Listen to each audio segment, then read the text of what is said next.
Another harrowing tale of utter brutality, this story plumbs the depths of darkness contained in the human psyche. We open in space, the final frontier, in 1983 as a couple of Russian cosmonauts prepare for their re-entry. Everything checks out okay, so they wait for approval to detach and salivate over thoughts of what they're gonna do once back on terra firma. After a successful undocking, something the boys have quite a bit of practice with, they begin the descent. There's an unusual turbulence event, but nothing they can't manage, until the revelation that this was caused by something attached to the outside of the module that seems to want to come hang out with them. This they cannot manage. They have a seemingly gentle touchdown, but the nearby villager who comes to greet these national heroes finds the co-pilot to have his brain scooped out while the commander is gurgling nearby and spewing some foul liquid. We then transition to a hospital ethics board review. The subject of discussion is whether Tatiana's treatment of a patient rises to the standard of gross negligence. Apparently, she blocked the young man's psychogenic seizures by holding his head underwater until he agreed to stop having them. The choice before her now is to resign willingly or be referred to the prosecutor's office.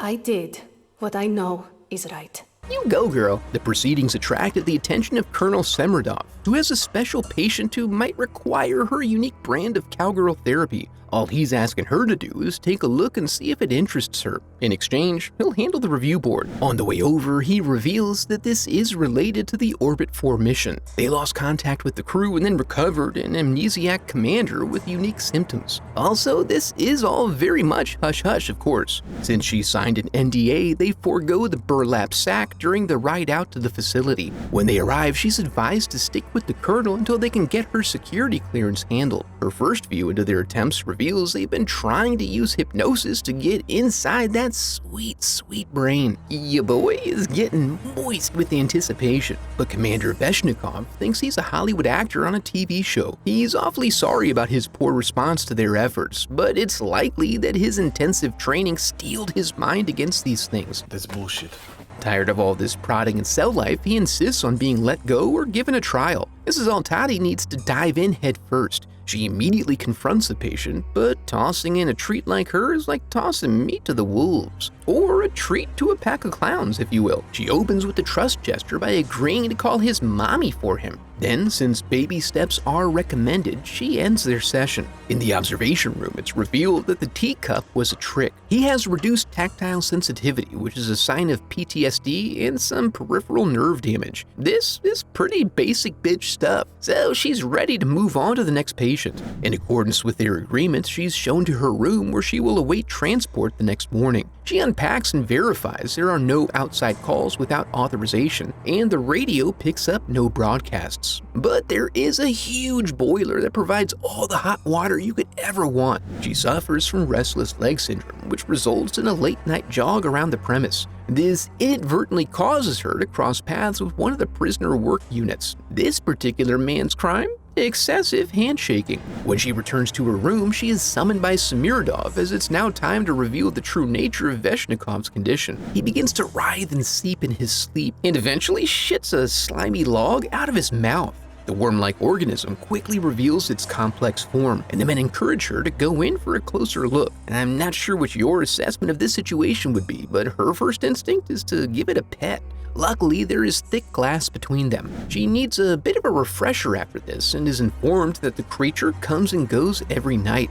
Veshnikov is perfectly healthy otherwise and seems to have no knowledge of his passenger. Now her worth is revealed as they desperately need someone willing to do anything necessary to save a patient, even if it kills them. Her interest has been piqued, so she requests all materials they have collected so far. The creature came out and attacked a nurse at the rehab facility on the first night, which is why he's here now. There's a parasitic bond, and attempts to remove the creature causes his vitals to decline. He is essentially acting as its spacesuit, and in turn, it provides him with increased physical and healing stats. It can survive outside of him for about 2 hours and expands itself by taking in oxygen. As she gathers information, it's revealed that there's some tension between her and the lead researcher, Dr. Rigel. He's concerned about preserving his legacy and does not want anyone stealing his shine. Her research directs her toward lineage, which leads her to get approval to call an orphanage to look for a young boy she believes to be Veshnikov's son. When she feels ready again, she calls for another session. The strategy this time is to immediately put him on the back foot by revealing that his co-pilot is deceased beast, and he's being held because it kinda looks like he did it. She then tries to bring his ego back down to earth by diminishing the value of his accomplishments and revealing her knowledge of his abandoned bastard son. She hits him with all of these hard truths to get his body all riled up in order to test his endocrine levels against the baseline. She is hoping the hormone profile might reveal some information about what Slimer's feeding on in there.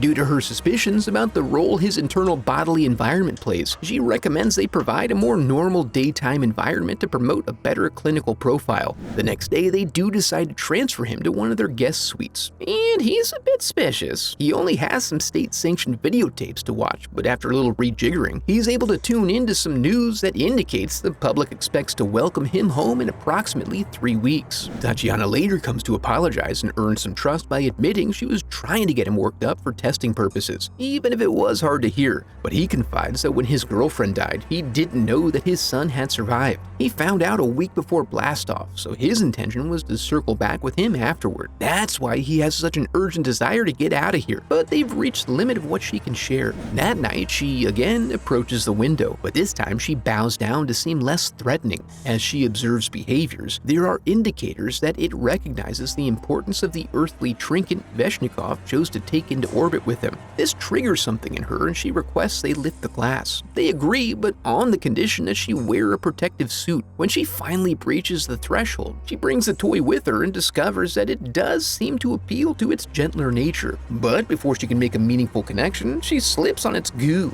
It's really self-conscious about this, causing it to respond in an aggressive manner. They hit the infrasonics, so they're able to pull her out and close the window. Afterward, the Colonel steps in to have a little face-off with his toy, so he can imply through nonverbal expression how he intends to bring it to heel. You might have thought this was a bad outcome, but now Tati has more information. Through its interaction with the toy, which has emotional value to Veshnikov, she believes that he is not fully unconscious. This is exciting, but also alarming. Her assumption is that it's merging with him to get stronger and will soon shed his ass like a cocoon. She thinks the healing process would be accelerated if they moved this operation to Moscow. However, the Colonel has been sending false reports of Veshnikov's recovery to them in order to prevent them from sending a destroy order, so they're in a sticky situation. When she gets a chance, she confronts Rigel with the assumption that he's been withholding information. If both parasite and host are growing, then it must be eating more than just what Veshnikov is eating. She needs to know what up, and she's in it for the glory of human preservation. She'll assist him in earning his Nobel Prize without taking any credit whatsoever if he comes clean. So, as the subject is drugged and returned to his holding cell, Rigel smuggles Tatiana behind the curtain so she may witness the men's secret dealings. What unfolds is a two birds, one stone situation in which they subdue prisoners in a cage and allow the foul beast full access to a second dinner buffet of raw human innards, which it accesses through the neck hole. When they return, she is a changed woman. Rigel explains that after it fed the first time, Veshnikov got better. Over time, they have come to recognize it feeds on cortisol produced in the brain through fear. This discovery will change the world.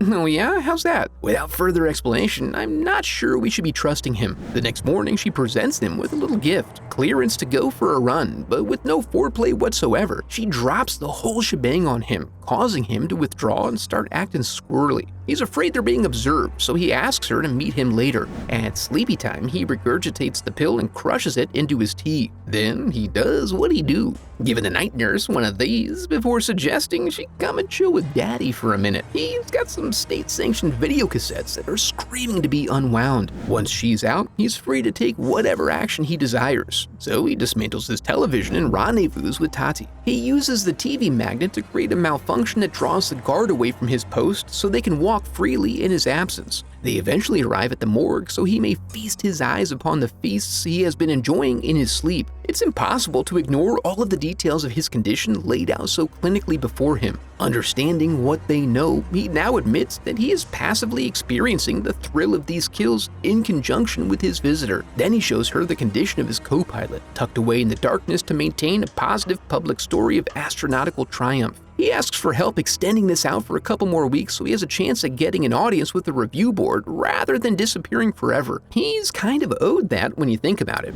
Just so we remember he's still around, we see that Veshnikov Jr. is still out here trying to get at the package that is rightfully his but withheld for unknown reasons. Upon her return, Tatiana is summoned again to the Colonel. He would like to apologize for not sharing with her the murder dynamic of this whole situation. You see, he was thinking this might be used as a weapon, and the test subjects were criminals, so they were likely to have been eaten anyway. At any rate, he is in it now. Facing an inevitable court-martial, he's just trying to salvage something from this to make the sacrifice worth it. Arrangements are made for spectating another feeding in the hope this will change her mind about things. But this isn't her way, and she cannot sit by idly. She demands entry and then concentrates on mitigating her fear response so she can control that juicy cortisol and try to appeal to its Veshni side. She gently sings a song of his youth, breaking the wall and connecting with the human aspect. But when this ding-dong breaks the concentration, the whole thing falls apart. This looks pretty bad, but the Colonel pleads for just a little more time to strengthen the link so they can control it.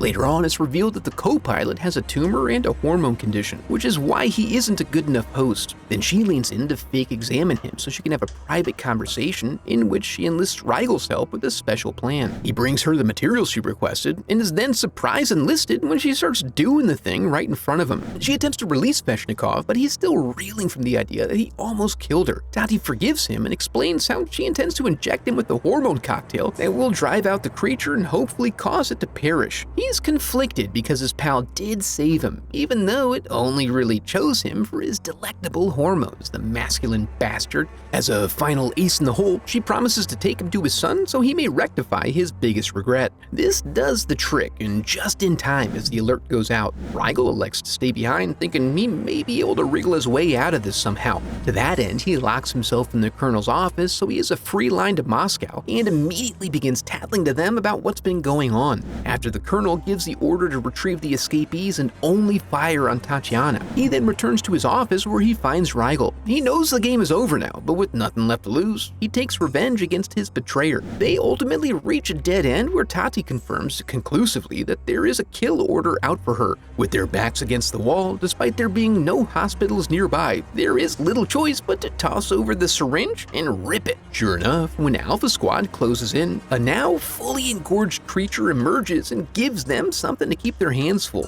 for its own benefit, of course. Using this distraction, they borrow one of the fleet and bust out. And to the Colonel's credit, he leads by example and waltzes right out into the death hall through the thick smoke to see if he can salvage his legacy. They go at it, and in the aftermath, we see them both have sustained injuries. Since the pair are still bonded, Veshnikov's condition worsens. With nothing but open valleys ahead of them, Tatiana pulls over and drags him out so he can enjoy one last sunrise. Then the recovery team arrives and she explains her conclusion that they are now fully symbiotic and unable to live one without the other. The Colonel recognizes this intuitively, which is why he brought the slimy bitch with him. Knowing no loyalty, the Colonel attempts to punish a girl, causing Veshni to dig deep and find the power to take control and handle his dirty business. And now, in desperate need of healing, he welcomes his friend to come in his mouth and down his gullet, even though it's probably picked up a lot of dirt.